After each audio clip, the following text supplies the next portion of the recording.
মাছ নেবেন? মাছ, তাজা তাজা মাছ। কোথায় সবাই? এসে নিয়ে যান তাজা তাজা মাছ। আছে টাটকা রুই আর ঝুড়ি ভরা ইলিশ।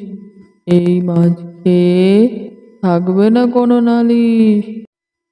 রতন যখন ডাক ছেড়ে মাছ বিক্রি করার জন্য যাচ্ছিল, ঠিক সেই সময় তেঁতুল গাছের ডালে বসেছিল এক শাকচুন্নি। হঠাৎ তার ঘুম ভেঙে গেল।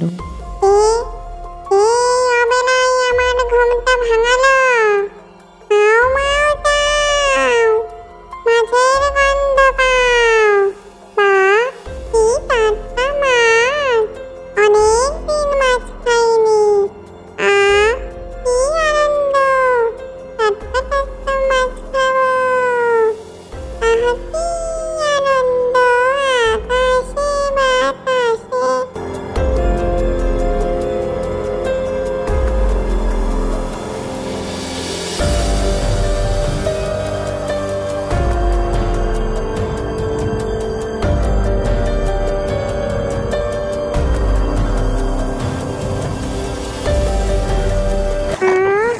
এ তো মাছ নয়, যেন নলেন গুড়ে রসগোল্লা।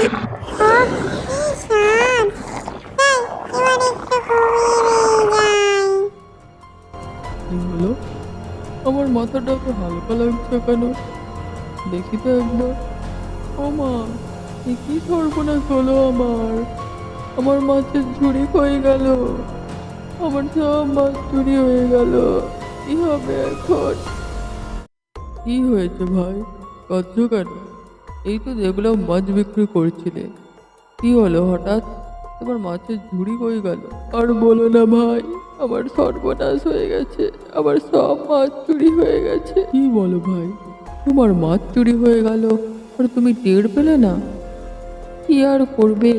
যাও, এখন বাড়ি ফিরে যাও, আর কেঁদো না।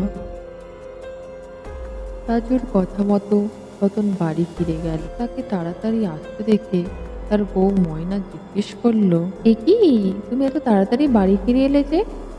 ময়না, আমার সর্বনাশ হয়ে গেছে ময়না। আমার সব মাছ চুরি হয়ে গেছে। চুরি গেছে মানে? কি করে হলো চুরি? সেটাই তো ভাবছি ময়না, কি করে চুরি হলো। আমি কিচ্ছু টের পাইনি। তুমি এত চিন্তা করো না গো, যা হওয়ার হয়ে গেছে। তুমি এবার খেয়ে নাও। কি স্বাদ মাছটার! ভুলতে পারছি না। কালকেও তর্কে তর্কে থাকতে হবে। ওই বেটার মাছ আমি চিবিয়ে চিবিয়ে খাবো।